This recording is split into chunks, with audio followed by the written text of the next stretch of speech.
Good morning, everybody, and welcome back to the Miss Fin Show. I am your host, Miss Fins. Thank you for coming through. Much appreciated, ladies and gentlemen. Thank you so much for coming through. It's another beautiful day. Thank the Lord for alive and kicking. Thank you so much for coming through, guys. Thank you so much. You know what I'm gonna ask. You know what I'm gonna say. Go ahead and hit that like button, guys. Hit the like button, share, subscribe. Let everybody know we are live. Thank you so much for coming through. Oh man, you guys make it worth it. I'm telling you, you guys make it worth it. So, ladies and gentlemen, we got some great stuff we're gonna discuss today. Some of the OTA battles we saw from the past weeks or so. That way, you guys can kind of think about who might be getting some of the starting jobs and things like that. But like I said, go ahead and hit that like button, guys. Hit the like button, subscribe. Today, we are so close to 900 subscribers. We're so close to 1,000. Let's make it happen, guys. Thank you so much for joining again. Like, share, subscribe, follow us on all social media. As you can see, obviously, it is Miss Fins, MISSPHINS. So thank you so much for coming through. We are so close, so let's go ahead and get to that 1,000 subscriber giveaway. I can't wait. So excited to do it. As a public service announcement, guys, you guys already know. Let's keep it clean for the children. Thank you so much. Thank you so much. Thank you so much. On the comment section, live, and everything else. And as I always say, Dolphin fans, we win together, we lose together. Dolphins for life. So let's go ahead and get that through. Oh man, thank you. This off season, obviously, you can find us on Tuesdays and Thursdays, but it's more like Thursdays and whichever other day my work allows me to do it this off season. But hey, I gave it to you yesterday. Now today, I know it's Friday. Oh, Shabbat Shalom for everybody. Happy Friday for everybody. Thank God it's Friday. Lord, I'm so happy it's Friday. So I hope you guys are happy too. Most of you guys, it's probably payday too. Happy payday. Yes. So thank you so much, guys, for coming through. I really do appreciate it. We're going to be discussing, as I mentioned, the OTA position battles that we saw, as well as some producers as far as who we think is going to be actually getting some of the starting jobs. And if you would like to go ahead and support the channel, like a lot of you guys always ask, you can definitely support the channel monetarily too if you want to. You'll see the link down below in the show, in the description of this show, as well as you see the little banner thingy coming through. Obviously, I do have Cash App as well where you can go and donate even $1. Honestly, guys, all that goes right, it literally goes right to the channel. So I appreciate every single dollar. It definitely does go. I do not need that. What I want more than that, well, I mean, I'll always take the blessings. Let me say that. But what I do want more than anything else is for you guys to keep sharing, keep liking, keep subscribing, keep letting everybody else know to come through, guys. Okay? Because we definitely want to go ahead and do that. As a quick update, ladies and gentlemen, you know that I've been doing it because they are South Florida sports and they are part of here. The Miami Dolphins fell to the Denver Nuggets last night in Game 1 in the NBA Finals, 104-93. I'm going to be honest with you guys. I'm not even worried. The Heat played terribly, and Denver only beat us by like 11. So yeah, I'm not even worried. I think this is gonna be a very interesting series. I do think this is gonna go the distance, and I say Heat in 6. There you go. And as before, on Saturday, so tomorrow, we'll start the NHL Stanley Cup Finals. The Florida Panthers will be visiting the Las Vegas Golden Knights. So stay tuned for that too. Now let's get into what we're all here for, ladies and gentlemen. Okay, which is as we talked about, OTAs, position battles. Well, honestly, ladies and gentlemen, first and foremost, we already know in the off season, uh, we have to essentially uh we have to essentially just evaluate everybody. I want to say preemptively to training camp just to see where we are, and then kind of go from there. This time, I want to go ahead and get started in a particular position that I think is very important, but it does get to be looked away. But before I do, I want to go ahead and say hello to everybody in the building. So let's go ahead and do that. Good morning, Michael K. How you doing? Good morning, good morning. Shake Buddy in the building. Thank you for coming through, Shake. Thank you, thank you, thank you. Absolutely. Jeremiah, thank you so much for coming through. Good morning, Miss Smith. Another beautiful day, another beautiful Friday. Let's get the party started. Let's go. Absolutely. Yes, yes, yes. So let's go ahead and get through, guys. Thank you so much for coming through. I really do appreciate it. And also I appreciate your well wishes. As you guys can probably hear, I'm still stuffy, but getting much, much better. So I appreciate you guys with that. And with that being said, let's go ahead and get started, guys. Today we're going to be discussing our positions here. I'm going to go ahead and share so you guys can see what I'm seeing here. And we can kind of go ahead and there it is. We can go ahead and take a look at this together, ladies and gentlemen. We're gonna start out with yes, you see it, ladies and gentlemen, the putter position. Why putter position? Because it often gets overlooked, guys. And as we know, special teams is extremely important. And we have our putter right now. We had Borstead. I love Borstead. I thought he did great. Kept a lot of the tees within the 5 yard line, and I'm not understanding why we got rid of him, but we did for some reason. And now we got Jake Bailey from Patriots, and we got Michael Turk. As you guys know, Jake Bailey was from the Patriots. I mean, at this point, he did all right with the Patriots, but obviously you gotta go for a reason. So this is kind of interesting, but you know what it is now. It's very common for divisions, which never happened before. I don't understand it, but now division rivals are just swapping players left and right. It's kind of weird, but it is what it is. Uh, I'm loving this. Thank you, Jeremiah. I appreciate it. Look at this. With Tuna running the offense, the punter is the most important player on the team. You know what? You're funny, Michael K. AKA Bill's fan. We know this. Honestly, I can see why you would say that, sir. But I mean, it is going to be very interesting. It is definitely a very much much needed position. So I don't know if it's necessarily just because Tua is our quarterback, but I can see where you're coming from, sir. Good morning, Annabeth. How you doing, Phins up, buddy? Thank you for coming through. So Jake Bailey last year, he did 37 punts. His average was 42.1. His longest was 62, and within the 20, he hit it 12 times. So not too bad. I mean, it is what it is at this point. Obviously, drafted in 2019 in the fifth round by New England out of Stanford. He's 6'2", 205. I mean, it's just another player at this point. We got to see how consistent he's gonna be for us. At the end of the day, that's what we got. That's what we got working with now.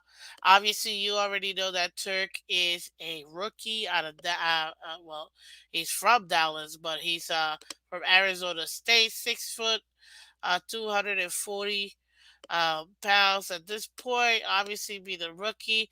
We gotta see, but I found out some important, so interesting thing about Michael Turk. Apparently, he's a YouTuber. He's got like over 200,000 subscribers in his channel. I think it's called Hang Time, if I'm not mistaken, which is very interesting.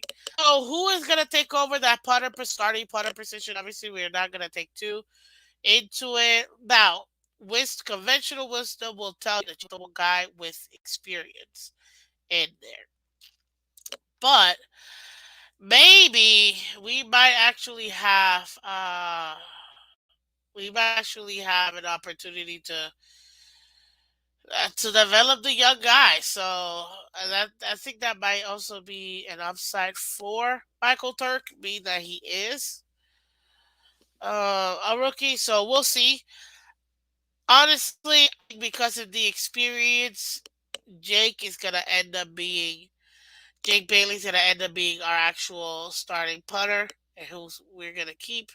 And Michael Turk might be in the practice squad. I doubt it, but I think because of where we're at and because of what we're trying to do, we might go over experience with them. But I don't know. You tell me. Who do you think is gonna make it?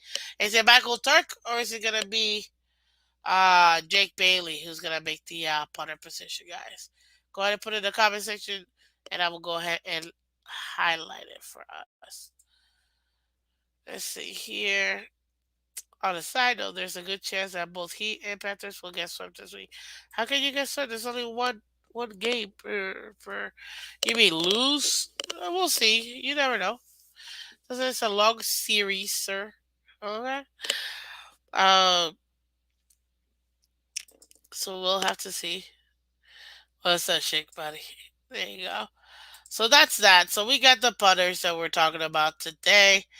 Another position that I think is very, very much important. And I'm gonna leave this. Well, I have a few, but I'm gonna leave this other one last because I think it's actually very, very important. This might be a little bit more interesting for you guys. Give me 1 second, please.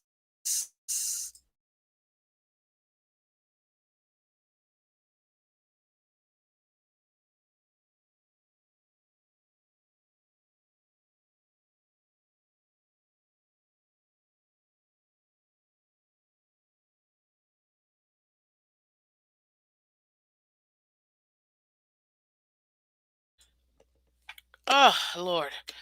Whew. Much better. Okay. So the next position that we're gonna be discussing today out of the position battles, which I think kind of highlighted in much needed, are going to be the right tackle position, ladies and gentlemen. So let's discuss the right tackle position over here. Let's go to offense so you guys can see what I see. As far as right tackles, right now we have Austin Jackson. Isaiah Wynn, which we just picked up. We also have, well, so you guys can see it at the top. We also have Cedric Ogbuehi and Gerard Christian. Those are the four that we have. I'm gonna be 1,000% honest with you. We'll probably carry two.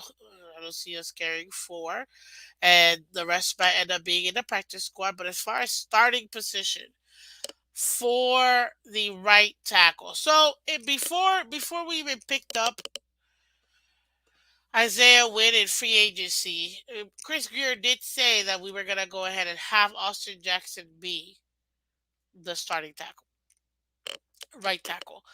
Now, with him being the starting right tackle, it kind of limits you. I understand him wanting to be and wanting to continue his development. Hopefully, second year in the same system might help Austin Jackson. However, not a lot of people have that faith in him, being that we've seen a little much. He only played 2 games last year. His rookie year, he played left tackle for a couple of games. Then after that, um, he did left guard. He's done left tackle and left guard. Right now, he's in his 4th year. We did not pick up his fifth year option. And to be honest with you, it's not very likely that we're gonna end up doing much with him, except perhaps do the what do you call it? Do the uh, sorry, give me 1 second. Except perhaps having him as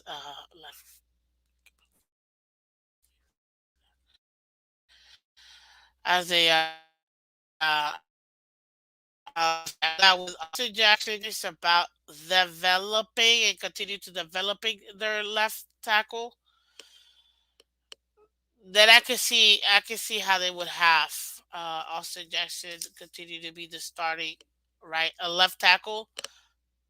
Sorry, right tackle. My apologies. Uh, I can see him being the right tackle and continue to develop him as the right tackle. This is the thing. Picking up Isaiah Wynn was a great pickup, at least for a serviceable tackle in the system that we're about to continue to run. With Isaiah Wynn, you have some experience, which is what you want. He's still young because he's 27. Now, do we think he's going to be as impactful as Austin Jackson? Probably so. If Isaiah Wynn, in my opinion, if he actually does overtake Austin Jackson, he might actually end up being the starting right tackle for the Dolphins. Not likely because Greer's trying to save his reputation, I guess. And he is quadrupling down when it comes to his players and not admitting that maybe he messed up. So because of that, I still think just like to Marlo, that he will be the right tackle, starting right tackle. And one thing we can see, it's actually having Isaiah Wynn as perhaps our left guard. So, because right now, as far as our offensive line, as you guys can see, our starting offensive line is Toronto left tackle. We got Liam at left guard. We got Connor as our center, Rubber Hunt right guard, and Austin Jackson as our right tackle. If Austin Jackson does continue to be the right tackle, based on obviously training camp and this offseason, then I can see them perhaps sliding over Isaiah Wynn to left guard if Eichenberg doesn't show any reason being that left guard position still. So I can totally see that. Robert Jones obviously back up, but we're gonna be seeing a few of these guys end up being in the practice squad more than anything else. And I do think Isaiah Wood has that opportunity to be that left guard just to solidify that part with Teron Armstead being his left tackle. So what do you think? Do you think that right now Austin Jackson is going to be winning that starting right tackle position based on OTAs, based on what you've seen so far? Or do you think Isaiah Wynn could come in from free agency and take that position? Because to me, both are very possible scenarios. Right now, based on Greer and his not wanting to admit perhaps he made some mistakes, I think Austin Jackson will still be developed. And because of that, he's got the starting right tackle position pretty much on lock. And then Isaiah Wynn will probably be his backup. Or, as I mentioned, he could, again, if Eichenberg doesn't show any improvement, I guess, this offseason, he could be that left guard because we already know Robert Hunt essentially has already locked down for the last few years that right guard position. So that's what you can expect when it comes to those battles right there, ladies and gentlemen. Now, the other positions that I think that it's going to be very interesting is, ladies and gentlemen, the running back position. Yes, I said it, the running back position. So let's discuss the running back position over here with us. So we got right now our running backs. We got Raheem Mostert as our RB1. We got Jeff Wilson Jr. as our RB2. We got Devon Achane as RB3. Miles Gaskin posted at our RB4, and we also have uh, hmm, uh sorry.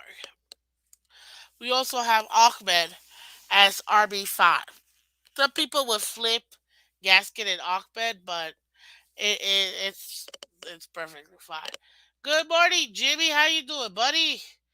Welcome, welcome, welcome. Yes, how are you doing? Good morning, Miss Phins and everybody. Welcome, sir. Much appreciate you coming through.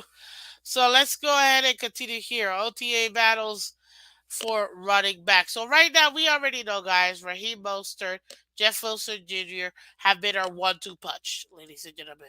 I mean, Raheem Mostert, I don't want to say he's been kind of the bell cow, if you will, as far as running back. But one good thing about our uh doing what Miss Fizz, how about you? Oh man, I'm getting better. I still got the sniffles, if you could hear my voice, obviously, but getting better. Thank God. Thank God. Uh, Now as far as Mostert and Wilson, to me, they're kind of already set. With both of them, actually, with our running core averaging 4.8 yards per carry behind the offensive line that we had, I think we're pretty good. Those chuck plays that we've been able to get between Mostert and Wilson has been phenomenal. We essentially brought our four guys back between them two, Gaskins and Ahmed. Remember, Gaskins does have experience being our starting running back, which is another good thing. I do believe we will be running with four running backs and perhaps another one in the practice squad. And those top four are going to be very interesting. Now, a chain has been going off in the offseason, ladies and gentlemen. So can Devon a chain, can he be perhaps a viable running back one? And I think he absolutely can. The way that a chain has been going off in this offseason so far, again, we haven't had training camp. I think it does show that we have a potential for this running back being an RB1 for us. And that is what you want to see out of your OTAs and out of your training camp. Give me 1 second, guys. Here.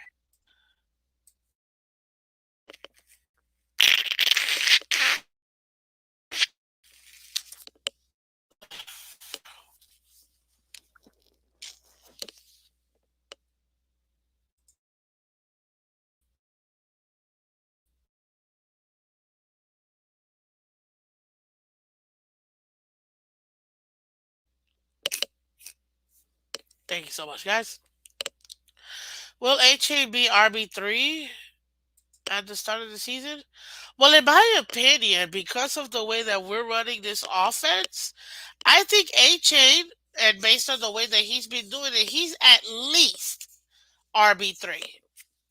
I still think Ahmed and Gaskins do play a role here, especially as far as depth when it's concerned. Is it a chain or a chain? I personally believe it's Canadian. I don't know, man. I can't. A chain, I chain. So the dude, the running back rookie we just got. I already think that he's RB3 for a couple of reasons. One, we drafted it, but a lot of people are anti-drafting running back, especially high. Thankfully, we didn't draft him high. But excuse me. But I do think that based on off-season, I don't want to say productivity in a sense because Lord. So yeah, he technically only has a rookie mini cap. Am I back? I think I'm back. Yes, yes, I'm back. He technically only has the rookie mini cap, so and then obviously OTAs, but so far he's been very effective. When it comes to A Chain, eventually one day I'll get that right. Uh, I think he already has that third running back position. It'll be his to kind of lose in a sense. We know what we have in Gaskins. We know what we got in Ahmed. They're both solid backups at this point with what we're running because we have Wilson and we have Mostert, but A-Chain, I think, has an opportunity to be running back one if he really does break out as he's projected to be breaking out. If that's the case, he will be. And it may not be like week one, you know what I mean? But you could see, I could totally see him maybe around week six. He might be the starting running back for us. So it just depends. Obviously, some guys can hit the ground running. Other guys may take a few weeks. Other guys may take the entire year before they fully develop. Nothing wrong with that. But it'll be very interesting to see because he does have the potential of being that running back one. So it's very exciting to see that for sure. For sure. Let's see here. But tell me, what do you guys think? Do you think Chain is going to be the running back one? Do you think he'll stay at running back three? What do you guys truly think is going to happen when it comes to A Chain and his ability to get better? Oh, Mystery Sauce. What's up, Mystery Sauce? Coming from Twitch. Hey, Brazil. Let's go. Do you think Miami Heat will win the NBA Finals? A little off topic, but we'll discuss it. Yes, I do. I believe the Heat will win in 6 games. We'll steal game number 2, win 3 and 4, come back, Denver, lose that one, and in game 6 in Miami, win. That is what I predict. But yes, everybody on Twitter and Twitch, thank you so much for coming through. Appreciate that. That's definitely very, very exciting.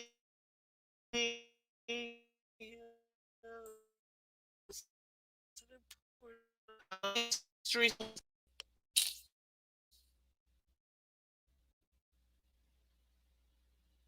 Oh, thank God. Okay. Remember to subscribe, Mystery Sauce. Come to the YouTube, subscribe, and also come to what do you call it? Come to Twitch and also subscribe in Twitch. Thank you so much. Appreciate you. Jimmy, I think by midseason he can be RB1. Yeah, very, very true. Good morning. Very tired to do this. Good morning. Very tired. I hope you get some rest if you are very tired. Let's see here. So there you have it, ladies and gentlemen. For the running back OTAs position so far, Atchin has been hitting the ground running. He's been extremely productive. He's been, quite frankly, very dynamic in this OTAs, which is why I say to me, he's a solid third, as you can see here. He's solid third right now, as far as the RB3. But I would not put it past. I would not put it past us to have him be RB1 mid season, or by week 6, 6, 7. Oh, mystery sauce. Just did love from Rio de Janeiro. Oh, eu falo um pouquinho português. Literally like that much. So, obrigada. Obrigada. Yes, and come to the YouTube channel too and subscribe, and then also on Twitch, okay? Thank you so much, Mystery Sauce. And tell all your friends in Brazil, because I know for a fact that Miami Dolphins, let me take this quick public service announcement. I know for a fact that the Miami huge,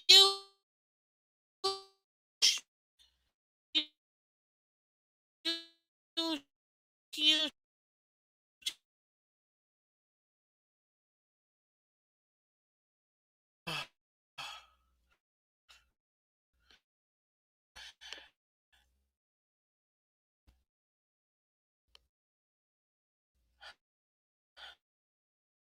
Are we back? I think we're back. Sorry about that. There you go. Dolphins have a huge, huge following in Brazil.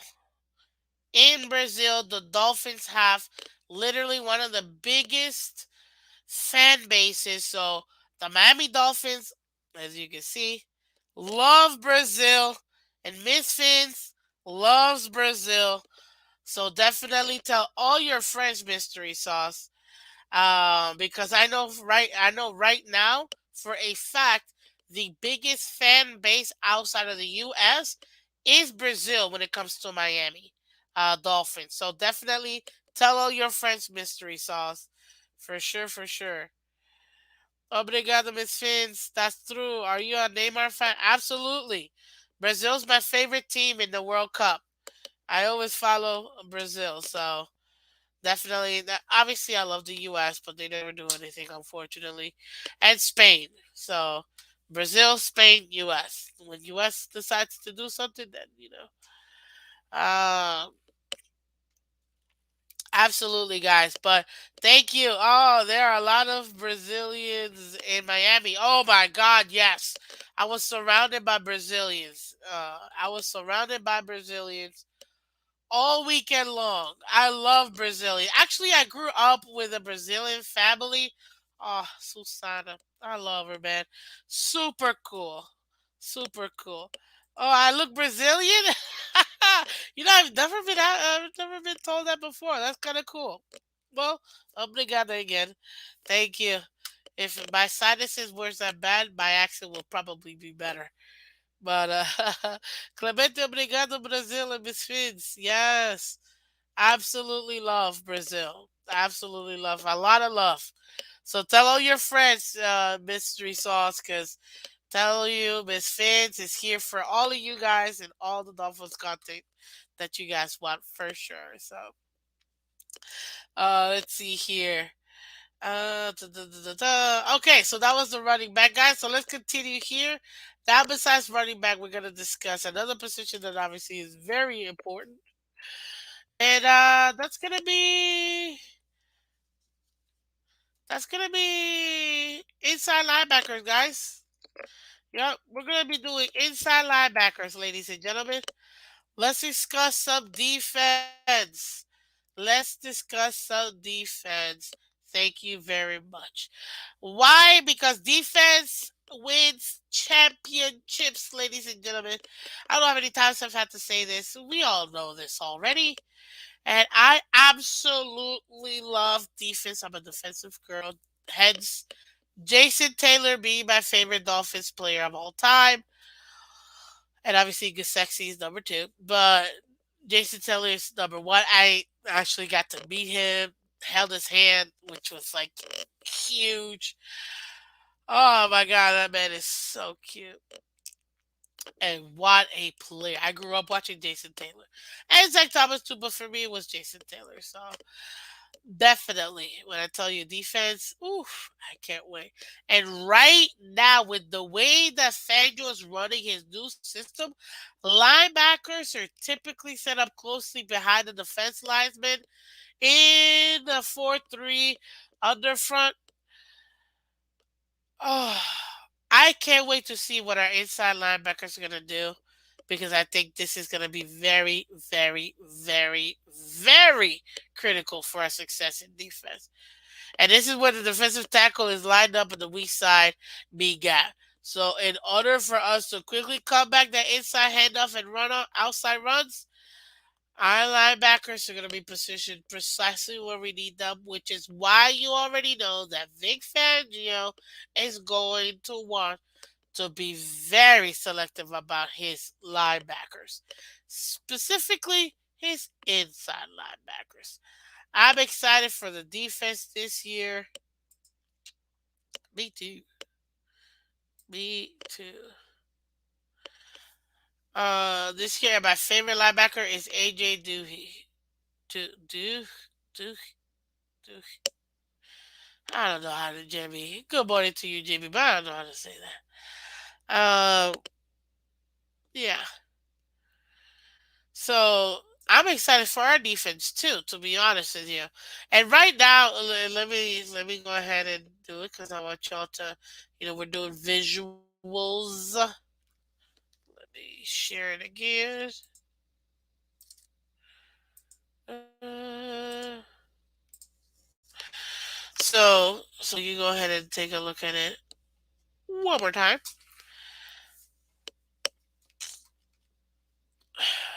Miss Fizz, isn't it true that offense sell tickets, defense wins championships? 100%, man. 100%. He played in the 80s. That's awesome. That's awesome. So right now, ladies and gentlemen, let's go to defense. So as far as that linebackers, let me put them up here so y'all can see.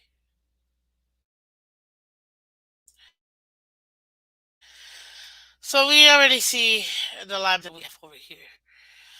We can do our outside linebackers. We got Jalen Phillips. Behind him, we got Andrew Van Ginkel. We got also Vanderver. Our inside linebacker will be Jerome Baker, Luke Riley, Garrett Nelson. Our other inside linebackers will be David Long, Channing Tindall, Ari Miller. And then our other outside linebacker is going to be Bradley Chubb, Michael Reed, and also Cameron Good. So, ladies and gentlemen, we have what do you call it? We have several linebackers in our team, which is exactly what Fangio is gonna want to have. He's also going to have a few, obviously, in the practice squad as backups because injuries do occur.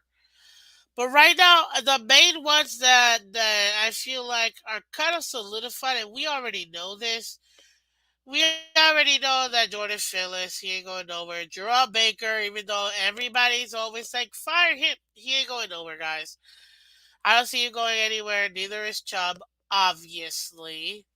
Andrew Van Ginkel right now, he's solid, which is why they brought him back. To be honest with you, so is Riley as well. Another one that to me, so those five are, as for me, already in the team. We don't really have to worry about it. Now, last year we ran with, and I'll tell you right, Dizzle now. Last year we ran with, if I'm not mistaken, seven linebackers. But let me quadruple check because I know I haven't. Where is there? So last year we had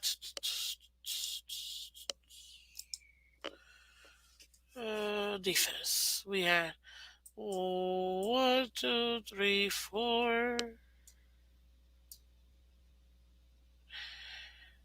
A. We had there was seven, but I guess it was nine. We ran with nine linebackers. So I can see us doing nine linebackers again this year, if not eight, because of obviously injuries. Now, this is the only thing.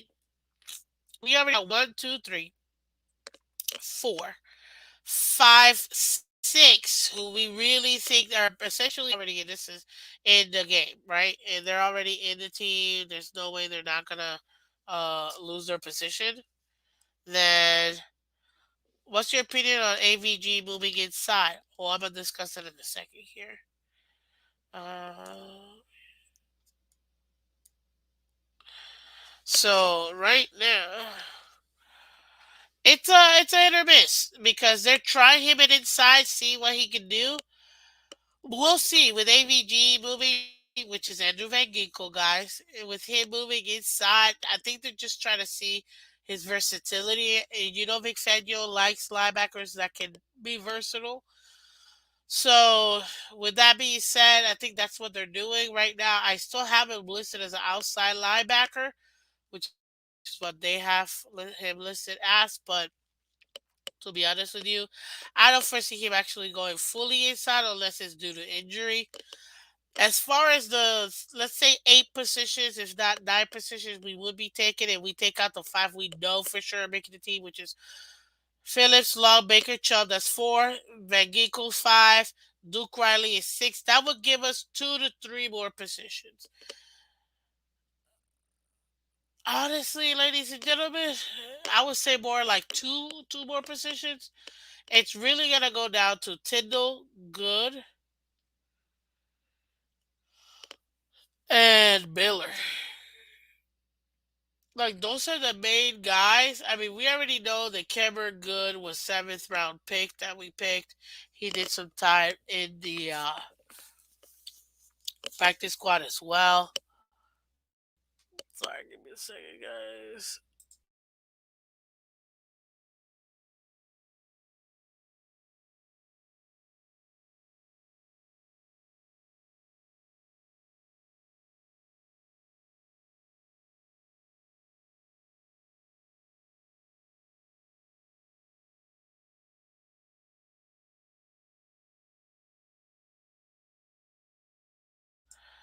Thank you, guys. Appreciate it. Sorry about that.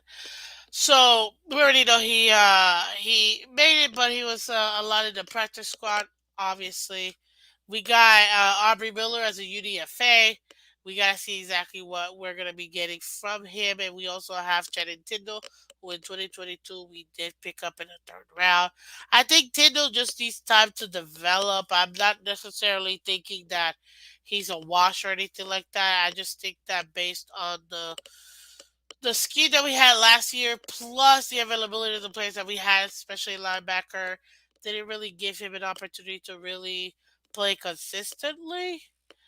So because of that, I think, in my opinion, I think Tyndall, who was supposed to be last year our QB watch guy, I think that he's gonna get the opportunity this year to actually be able to implement that. So to me, well, out of those 3 guys that I mentioned, Cameron Good, Tyndall, and Aubrey Miller, I do think that Shannon Tyndall has the best upside when it comes to being and making the 53-man roster versus perhaps Cameron Good or Aubrey Miller. But I wouldn't be surprised if, again, if we run again with the 8 players, which I think we're gonna run this year.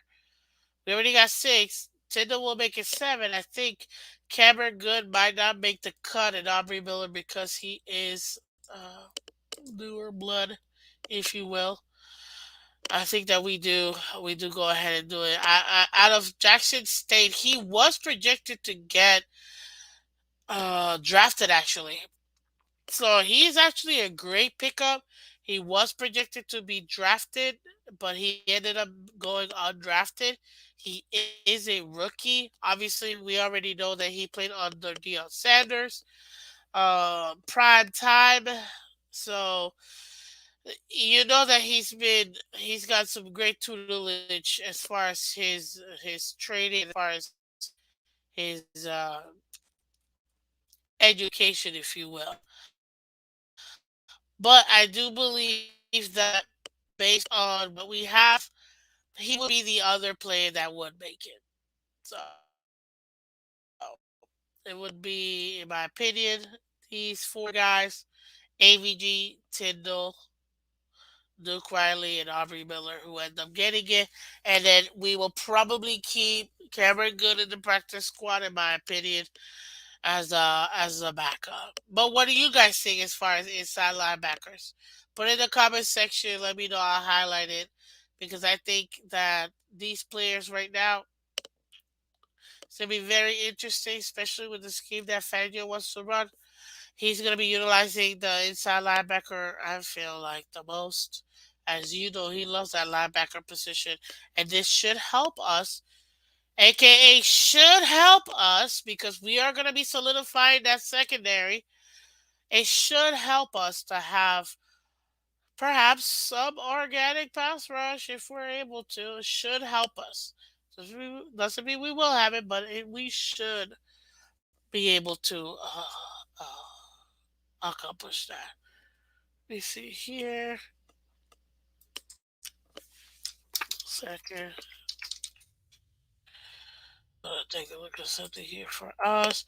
And there's one last position that I wanted to go ahead and discuss of the what do you call it?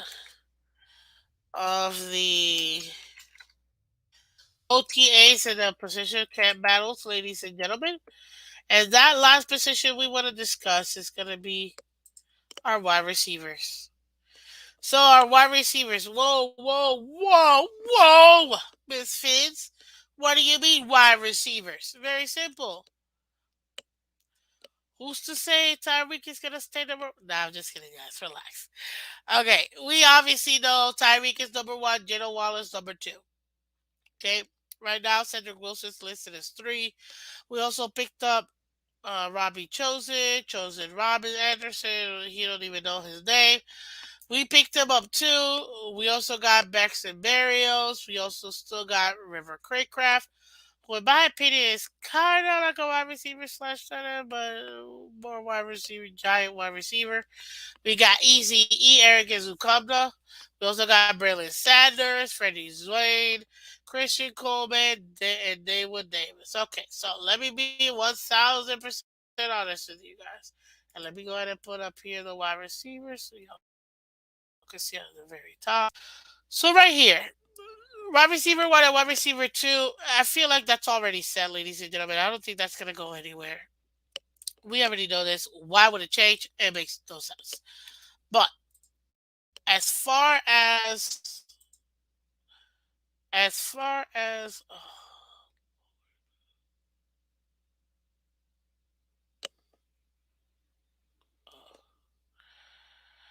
yeah, as far as the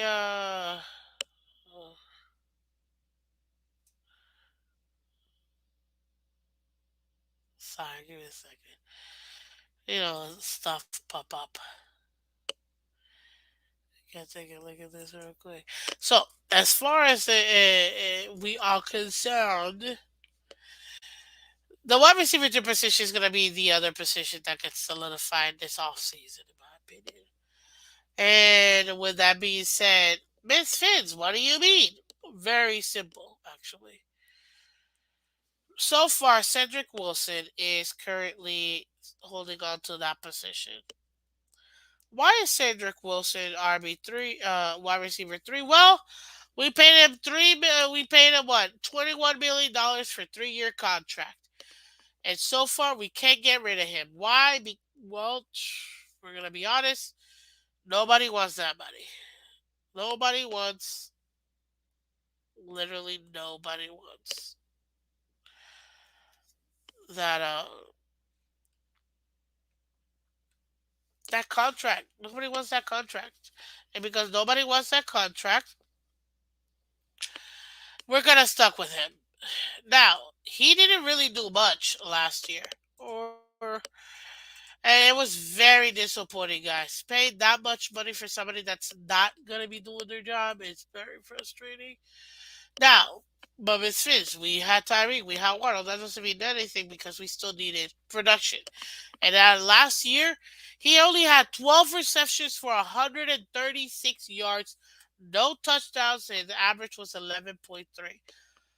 We paid millions of dollars for 12 reception. Now, mind you, that's way better than what we paid for Will Fuller in his 4 receptions that cost us $2.5 million per reception for the entire year. So this ended up being a bargain. Just kidding. It's extremely frustrating, ladies and gentlemen. If there's no other way of saying it other than it's extremely frustrating. Now, I do think that this time, because it is second year in the system, I do think that this is going to allow for him to be more productive, and it's going to allow for him to to really solidify himself as that third option. However, we did pick up Braxton Berrios.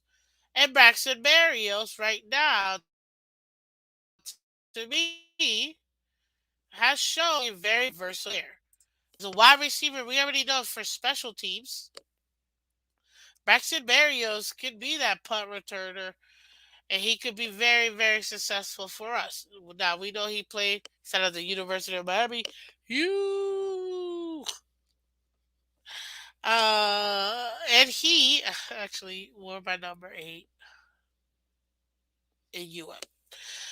And he was playing for the Jets. He obviously um he was playing for the Jets last year. Braxton Braxton Berrios last year had 18 receptions for 145 yards, no touchdowns, and his average was 8.1. So similar type of production ish, not really. But the difference is that we couldn't use Cedric Wilson for anything else except wide receiver. At least with Barrios, we can use him for that punt returner type role like we use Jakeem Grant. Because they're technically supposed to have better hands. That's literally the point. So out of all these players, ladies and gents, out of all those players who right now we have as wide receivers, last year we carried, I'll tell you right now, we carried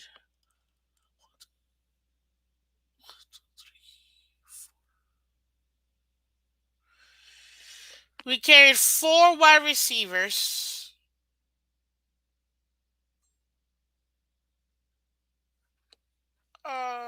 No, my apologies. We carried 5 wide receivers. Yeah, because this was, yep. We carried 5 wide receivers.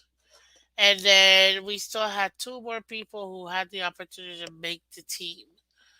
So I still think we're going to carry 5 wide receivers this year, too. And then we'll see exactly how that ends up going. That would mean that we have one, two, three. Tyreek Waddle, Cedric, because we're not getting rid of that contract unless we package him. If the Dolphins were to manage to get some trade deal where we could get rid of his cap and get rid of his contract, excuse me, you have to understand we still have chosen Marios Craycraft. We still have Easy E. Those are your 7 players who have the most. Who, to my opinion, Tyreek Waddle Wilson. That's your 1, 2, 3.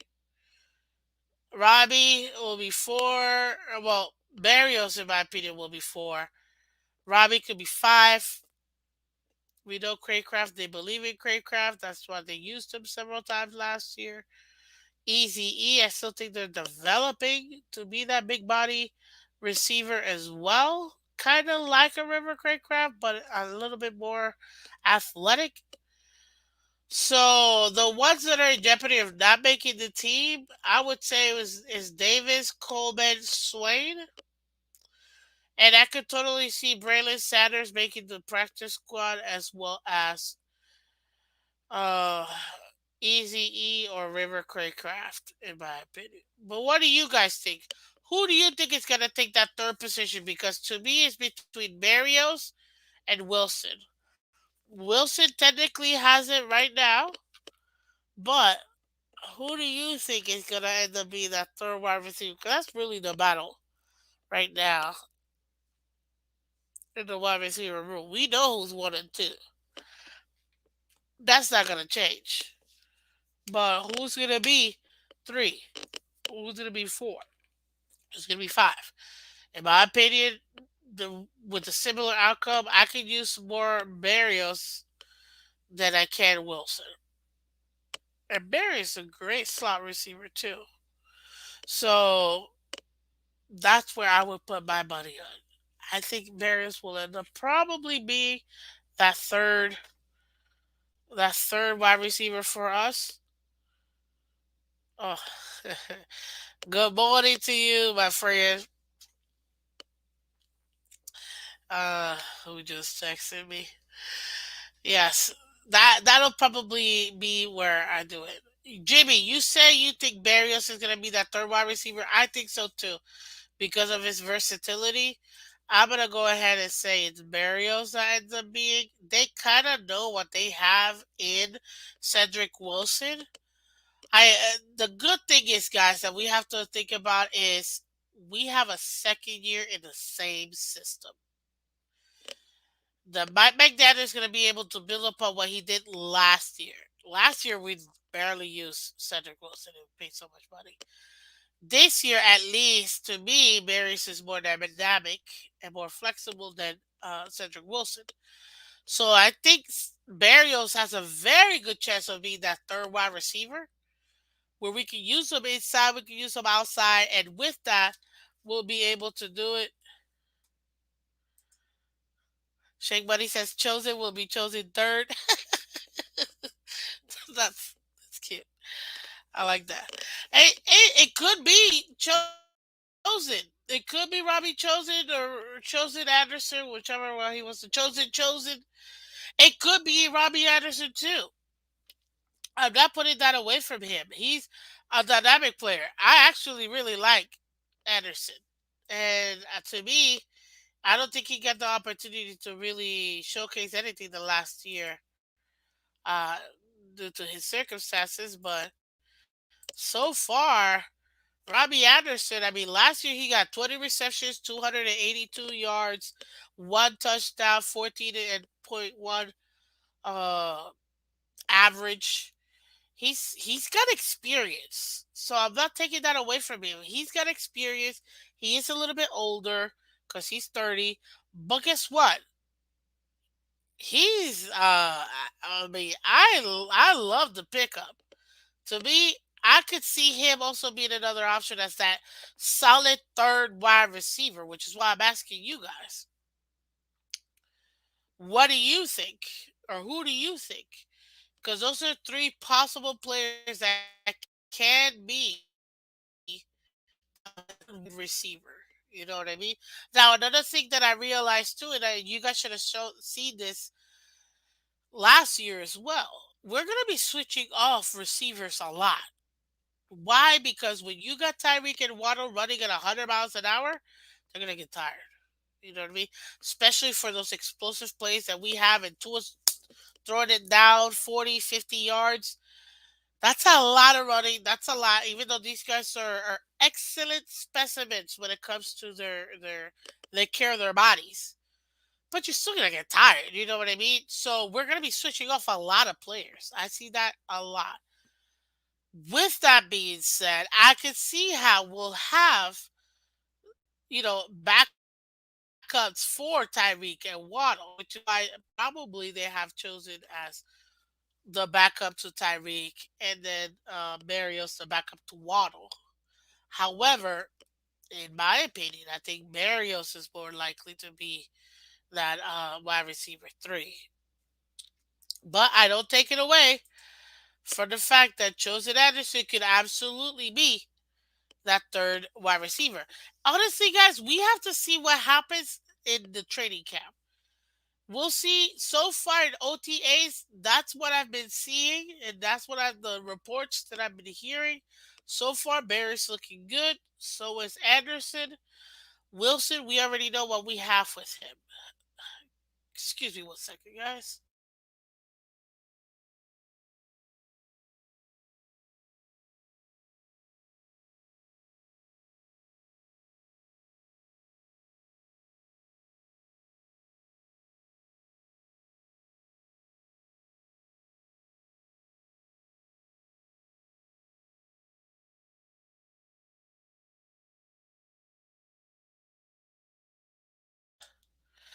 Thank you, guys.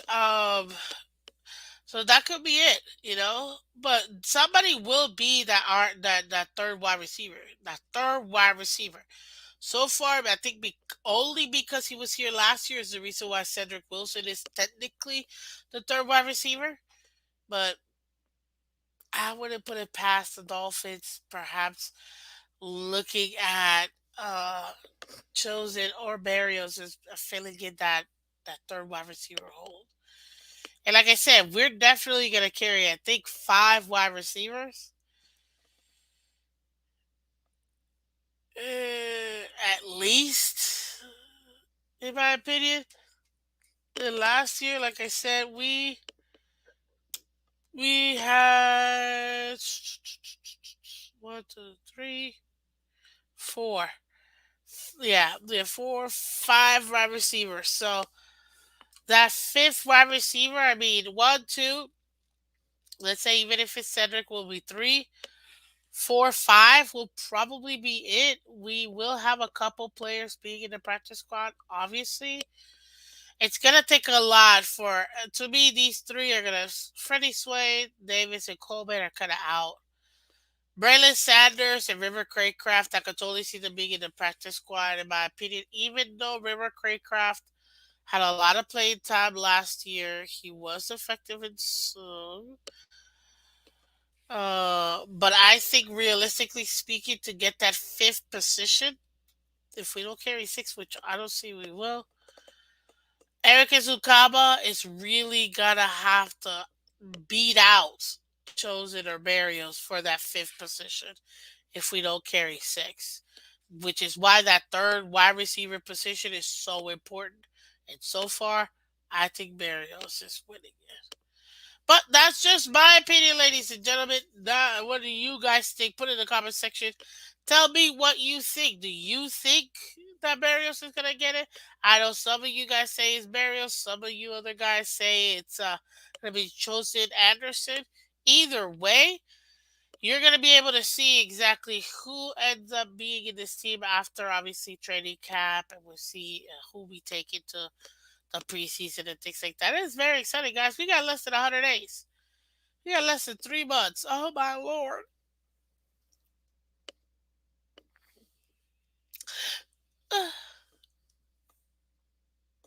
Two things happen. One is the start of the NFL season, and two, it's my birthday. So happy. Oh, and I can't wait till we go 15-0, and they go 16-0, and go 17-0, and they go 20-0, and win the Super Bowl. That'll be a great present. Oh Lord. But yes, ladies and gentlemen, that's pretty much it. That's what I have here for you guys, because as far as OTAs, I thought it was very interesting seeing the different types of camp battles. The important ones, we went over the running backs, we went over the right tackle, over the wide receivers, we went over inside linebackers, the punters. So yeah, I think we went over some key positions to take a look at, especially from OTAs and what we've seen this week. Hey, Heike, thank you. Yeah, well, my birthday's in September, but I appreciate. I will always take the early birthday stuff. So thank you so much, and welcome to the channel. Much appreciate you coming through for sure. Keep hitting that like button. Good morning to you, sir, ma'am, because I'm not really sure. This is Joe Leves. Good morning, Joe. How are you doing? One or the other, I think Burial brings more to special teams. So you think, Joe, that he'll end up being more like a special teamer than actually being a wide receiver, Joe? I could see that too. Again, I told you he's definitely more versatile. He's absolutely definitely more versatile um, than Cedric Wilson. But what I like about Barry is I could put him in a slot, I could put him outside. I mean, I could put him in different positions more than I can Cedric Wilson, in my opinion, based on the type of player he is, especially the way that he played in college. So I feel like I could get more out of Barrios than Wilson, but it depends on what they're trying to do. Good morning, Luchin Jackpot. How you doing, buddy? Good flipping morning, everybody. Good morning, Liz. My girl, you made it to the live show. How you doing, buddy? September what, Miss Phins? I'm the 18th. Oh man, you're a Virgo like me. I'm September 15th, 1-5. September 15th. My cousin is the 17th. So, hey, Miss Phins, how you doing? Yes. Long time no here. Hey, listen, man. I'm still giving you guys 2 days a week. It's just the days are Thursdays are easier than any other day. Tuesdays are kind of rough. My work schedule, guys. I'm a working woman. I gotta take care, you know, the bills to pay. But definitely appreciate you guys for coming through. You guys can always watch the replays as well. We got lots of replays for you guys, so you guys can go ahead and hear it. But today, we definitely focus on OTAs and different position battles. And like I mentioned, the running back, the punter, inside linebacker, right tackle, our third wide receiver. Uh, yeah, trust me. It's me too. My schedule's always in flux. Exactly. And the thing is, I have a lot of things that I have to do in and out of the office, if you will, and because of that, it messes up, and I'm like, oh God, I can't go today. So I try to make it up for you guys. So we went yesterday, Thursday. So catch that replay, Luch. Go ahead and check that out. And then we also went in today. I did two great shows, to be honest with you. Dan Marino. Oh man, I love Dan Marino. Daddy the man. Absolutely. 561. That means that you are in Palm Beach County. Yep, Palm Beach County. Let's go, Dan Marino. Let's go, Hebe Butler. Hebe Butler. You know how they say? Oh, yes, yes. Actually, wait, Jimmy Butler's also a Virgo? That's so cool. Okay, I know for a fact Dan Marino and I have the same birthday. We are both on September 15th, which is so cool. Like, but I did not know Jimmy Butler is also a Virgo. I gotta see what day his birthday is. That's so cool. Hey, listen, I mean, I'm not trying to be biased or nothing, but Virgos are the best. There you go. I said it. I said it. Ladies and gentlemen, oh, Lord. But yeah, I think honestly, we've had some great, great, great shows this past week, showing you guys to give you some good opportunities here, and some great topics as well with the off season and everything that's going on. Guys, continue to come over here. G, what's up, G? You're a Scorpio? Oh, that's awesome. Good morning, buddy. Ron DeSantis is also a Virgo too. Man, that's a lot of Virgos. Shout out to the governor. Man, that's awesome. Good morning, G. How you doing, sir? Well, you know what? I'm pretty much done with the show here. I got a couple more minutes if you guys want to go ahead and discuss. And let's do this. I'm gonna open it up to you guys' questions and stuff. Let's see.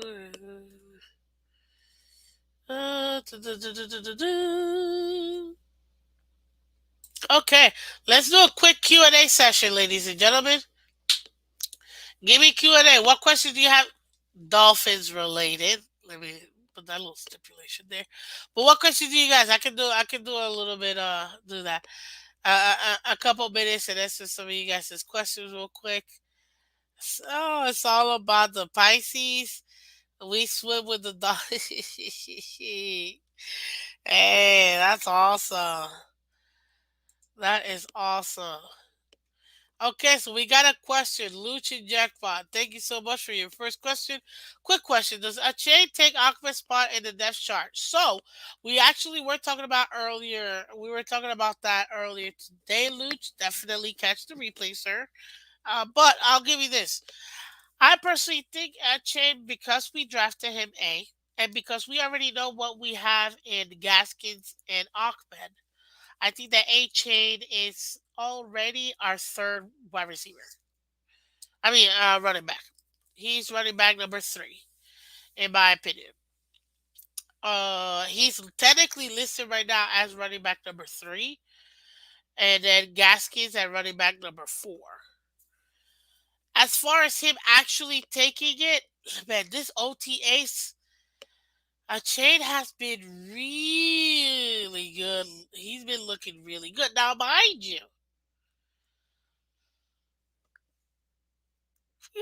this is without Pats. This is, he's got no experience in the NFL or anything like that because he's a rookie, obviously. But His upside is phenomenal. And I think that's why they're so excited about him. So I do personally think that yes, I think that we're gonna be running with four running backs this season, and a fullback with Alec Gold. And I think it's gonna be Mostert, Wilson, a chain, and Gaskins and Ahmed will probably fight for that last position, and the other guy will be in the practice squad, in my opinion. Let's see here. Chain is our CMC. Remember, G said that. So CMC, ladies and gentlemen, if you don't know, is Christian McCaffrey. He used to play, was drafted and used to play for the Carolina Panthers. Now he got traded to the 49ers. And what's amazing, one of the only players in NFL history to throw a touchdown, receive and make a throw for a touchdown, receive a touchdown as a wide receiver, and run a touchdown all in the same game. So yeah. A chain, fresh legs, bright eyes, and hungry for a nice contract. Happy Dolphin fans. How you doing, G? And hey, I get it. I totally get it, which is why A chain to me, and I can see why they would put him in third. He's got a lot of upside. Because of that upside, Ahmed and Gaskins are gonna have to fight for that last running back position, in my opinion. Plus, we already invested in a very limited draft pick on a change. So we're expecting a lot from him, and that's why we're doing it. Based on the OTAs alone, he's been great. So thank you for that, Luch. Great question. Let's go to our next question. Will the Dolphins have a top 10 defense? Jimmy. This is a great question. Let me go ahead and discuss this real quick for y'all's. But give me a quick second here, guys.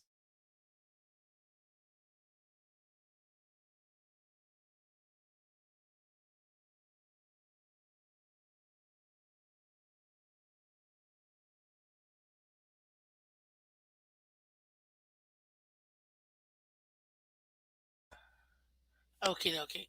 So, will the Dolphins have a top 10 defense? I think two things that we have to consider, ladies and gentlemen. The Dolphins have consistently been a very good defense in the last 4 years. Consistently. All thanks to the foundation that Brian Flores brought in, the scheme that he brought in, and the players he brought in. Now we're changing that scheme because we have Vic Fangio. But the level of expectation is still there. I honestly do think, I mean, last year we were top six. I honestly do believe that this defense is going to be a top five defense this year. And there will be a time within the season where we will end up being number one in the entire league. I do think that an emphasis is going to be put into going back to what we have excelled at, which was getting a lot of turnovers from opponents. We've done that before. We kind of stood away from it, but I do believe that's going to be an emphasis based on the scheme that Fangio is going to want to run. And because of that, I do believe, yes, this will definitely be a top 10 defense throughout the entire year, will end up being a top 10 defense. And I do believe actually it might even be top five defense. Plus, at some point, we will be number one defense. At some point in the season, just like last year, the year before, we will be number one defense. You'll see. Great question. Let's see what other questions. Good morning, Cat for Life. How you doing, buddy? With Dominic Cook unlikely to be a Minnesota roster come week one, O'Connell recently lauded Madison's demonstration of that's all three down kind of ownership that he's been capable for in a long time. Don't understand how people want another running back instead of re-signing Wilkins, Zeiler, and Williams. Sir, even though that wasn't really a question, I will go ahead and put this. I will take this. I am not for getting another running back. I do not think that the Dolphins need another running back. I'm over it, guys. It's to me, it's a complete waste. Why would we get another running back? It just makes no sense to me. Sorry, guys, give me a second here.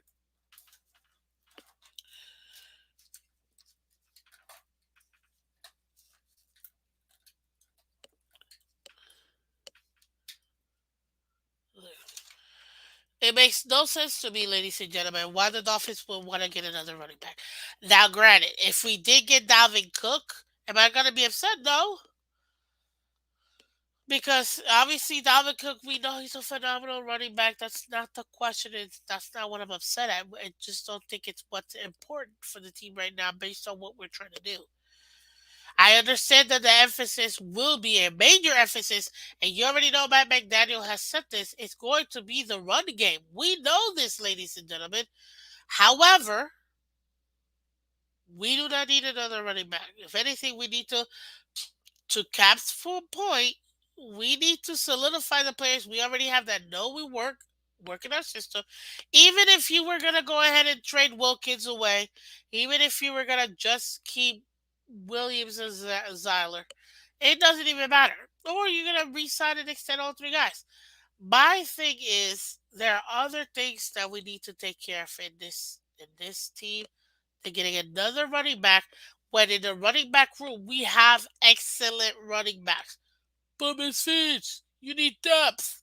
That's why you still got Gaskins. That's why you still got Achman. You know when you got in those guys, you know they can run your offense because they've already done it.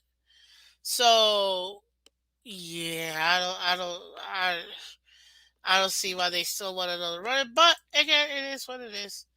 Misfits. How do fans stay so upbeat with the less than stellar part of the Dolphins pit out year after year? Michael K, being that you are a Bills fan, this is actually a great question, and this is a question that I've had to deal with my family personally. To be honest with you, it's just a lot of hope here. As Dolphin fan, and I don't think it's just a Dolphin thing. I think this is just being a fan in general. Doesn't matter what sport, doesn't matter what team. When you truly love your team, you're gonna always want to root for them. You're always gonna want to believe that they can. And the disappointment is there year after year. And you know what? It's masochism. That's what it is. We're masochists. Any person that's a fan is a masochist. Period. And you know what? You do it because you love your team. That's why. Because at the end of the day, let's be real. This is real life talking. We all have bills to pay. We all have stress. We have families. We got stuff we gotta deal with. Bosses we don't want to talk to. Crap we gotta deal with every single day. But if I could take a couple hours a week and watch my game and relax and have fun and be upset because they don't do well and whatever, it's a way for humans, us, to escape our reality, and which is why we still do what we do, which is why we're still fans. And that's just in general for any fan, for any team. So there you go. That's pretty much it. But that's a great question. Let's see here. I don't agree, Miss Fizz. Well, first of all, good morning, CB83. How you doing, buddy? And welcome back. Welcome back, guys. Check out CB83. He's got great content over there for you guys. You're always gonna be getting some great content. So I don't agree, Miss Fitz, and I think you wrote this when I was discussing Dalvin Cook, if I'm not mistaken. Yes, we can agree to disagree. Absolutely, I absolutely understand. If you don't agree with me when it comes to not wanting another wide receiver, I mean another running back, then hey, we don't have to agree. Uh, I just personally don't see the value in getting Dalvin Cook if we don't take care of other things. But it doesn't mean.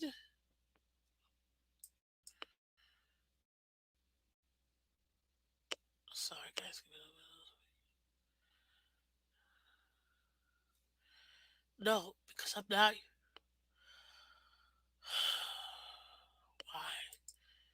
Why? Why? Ugh.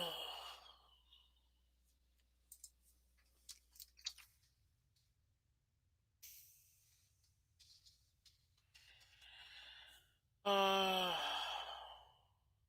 sorry, guys. Give me a second.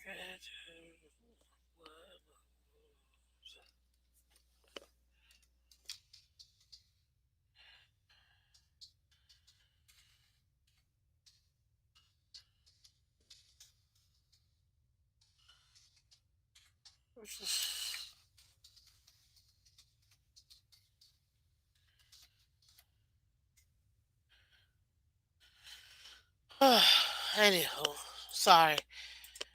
Again, like I told you, work is ridiculous.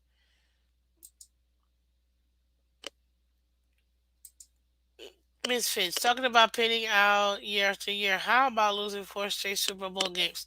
That would be, that would be, that would be very disappointing. So trust me. I get that.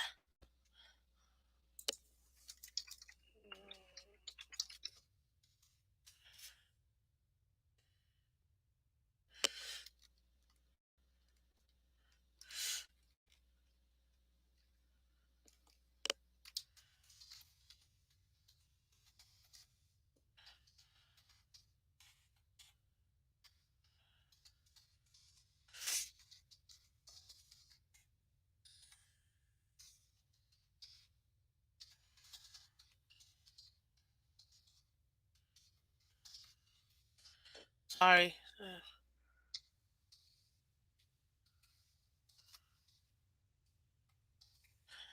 There you go. Let's see here. Empty the backfield and go as fast. I don't know that. I don't know about that. CB, you say Dalvin Cook upgrades the run game and the pass protection. He's done it at a high level consistently. And again, it's not that it's Dalvin Cook. I could care less who it is. I just don't think that running back is a priority position for me personally. It's not.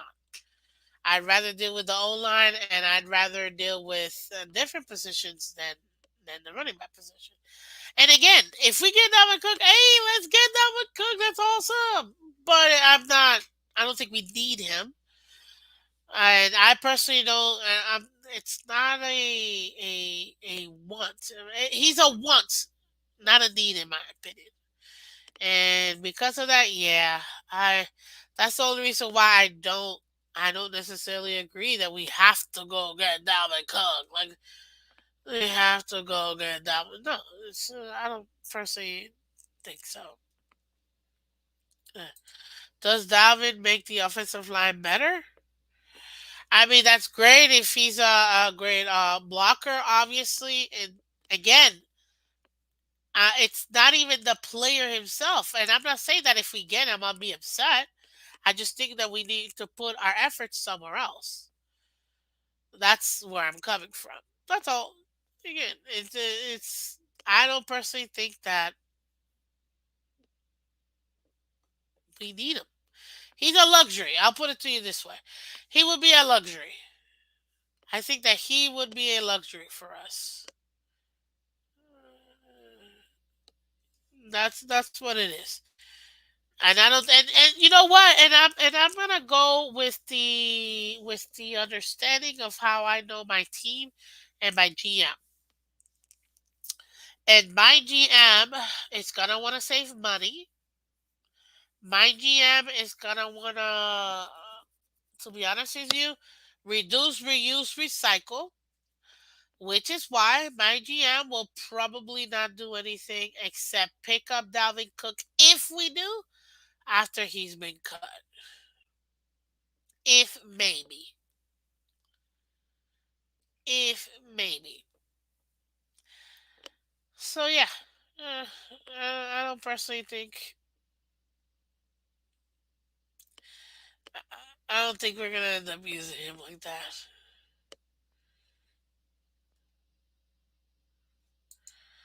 Dalvin Cook has not finished a full season. Sound familiar? Hey, but if that's the case, then you know that's a bargain that our GM loves to take. That's for sure. They can not let the receivers get chunks. We talked about yak. Well, let's run it back, but actually attack.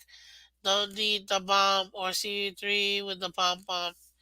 I don't know. I think you're just rhyming, even though it's a nice rhyme. Not really sure. Oh, Luch, you say getting Cook in Miami would create the same value issues that he's facing in Minnesota. We wouldn't use him enough to justify the contract extension that he'll eventually want. Hawkins Green is going to play himself right out of a chance to win a Super Bowl. D Hop? Oh, I think D Hop might be going to the Giants. So, and it's not Green. These players are utilizing their talents and they want to get paid for it. There's nothing wrong with that. Teams don't, what's the word? Teams don't honor the contracts, so why should players? And when players do, why shouldn't players want to get more money? Contracts really are the guaranteed money. I don't give a crap. You could give somebody $1 billion contract and have $32 million guaranteed. That's a $32 million contract. That's all that is. It is what it is.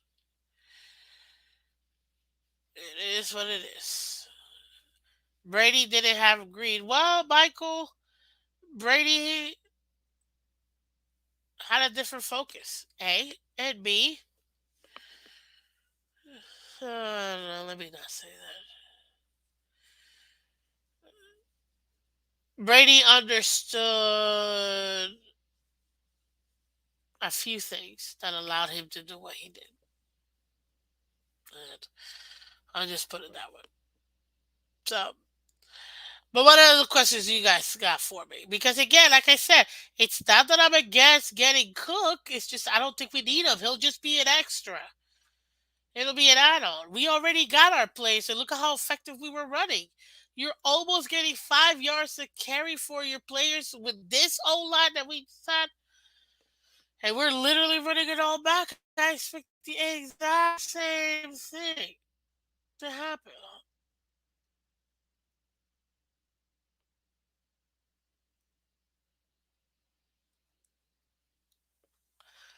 So yeah, it's it's what do you call it?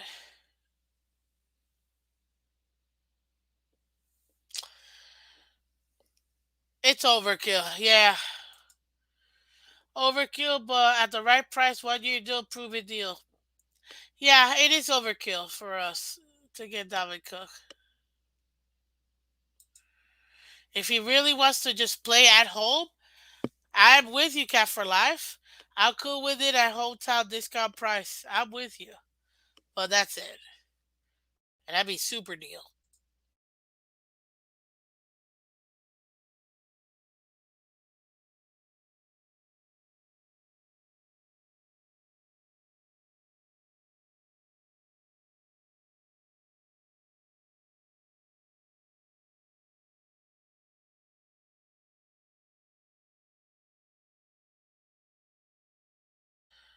So that's it. I mean, I don't know what else to say. I mean, if he's willing to take a deal, a really good team friendly deal for a year and play at home, hey, more power to you, buddy. Sure, I'll take Dalvin Cook, but I don't think we need him. He's a what? He's a luxury. We have other positions where we can really get some value that we should probably focus on, aka the O line, aka, I mean, at this point, to be honest with you, what are we doing with Christian Wilkins? What are we doing with Zyler? What are we doing with Connor? Like, those are the positions I would rather focus on rather than getting another running back that, yes, will probably be great for pass protection, but at the end of the day, we're going to be running the ball more. So, do we really need as much more pass protection? I don't know. That's just me. You let me know, ladies and gentlemen. You go to another refer to. uh, I'll be fine, guys. I'll be fine. But Oh, you got one last question. Miss Phins, what would the Miami Dolphins have to give up to acquire Dalvin Cook? Nothing. Absolutely nothing. Dalvin Cook could be cut. They don't want to pay Dalvin Cook the money that he's owed on his contract, Minnesota. We just have to wait. That's it. Wait till he gets cut and pick him up for whatever money we want to pick him up. That's it. No trade needed. No giving up needed. None of it. All we would have to do is just wait till he's cut. And that's it.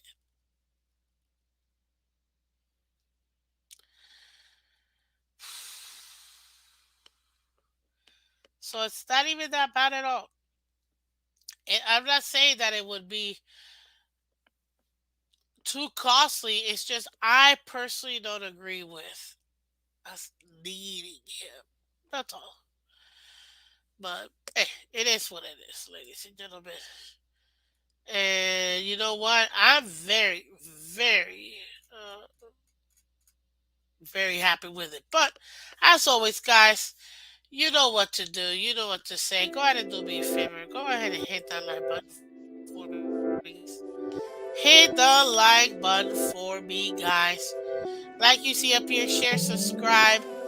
You know it's Miss Phins. Okay? So thank you guys for coming through. What a great day. What a great show.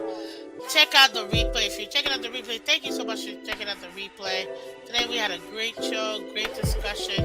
And you know what? I think that we're going to continue to be better and better. So thank you guys so much for coming through. I appreciate each and every single one of you guys. If you guys want to continue it, hit that like button. Keep sharing, keep subscribing, keep helping us. We're trying to get to 1,000 subscribers, so let's go ahead and do it, guys. If you want to go ahead and if you want to support the channel as well, you absolutely can by simply hitting the like button, guys. By simply sharing. That's all it is. Super easy, super simple. That's all you gotta do. And it really does help out. Again, this is Miss Phins Topics. If you want to donate to the channel, you can also donate. I got a Cash App, Venmo, PayPal. It's all in the description and in the scrolling thingy. Everything is Miss Phins. So I appreciate each and every single one of you guys for coming through. Shout out to the Heat. Good luck to the Heat on Sunday in Game 2 versus the Denver Nuggets in Denver. And tomorrow, Saturday, the Florida Panthers going against the Las Vegas Golden Knights. Good luck, guys, in Game 1. Oh, man, very exciting. And as always, guys, keep it clean in the comment section for everybody. Appreciate you guys doing everything here for us and being such great partners in the channel, because this is our channel. And as I always say, we win together, we lose together. Dolphins for life. So thank you for coming through, guys. Thank you. I have to look at them also ready to get yeah. You guys have a wonderful weekend, guys. Be safe, have fun, enjoy yourselves, and guess what? Oh, thank you so much, HKE561. Thank you so much for liking the channel, liking the show. Stay tuned. Next week, we're going to have more shows. We're going to discuss more topics. Thank you so much for coming through, guys. And go ahead and check out the channel. Keep sharing and liking. Everybody on Twitter and Twitch, thank you so much for coming through. Brazil, thank you so much for checking out Miss Phins. Keep subscribing. Keep putting it out there. Appreciate each and every single one of you guys. Take care and have a wonderful weekend.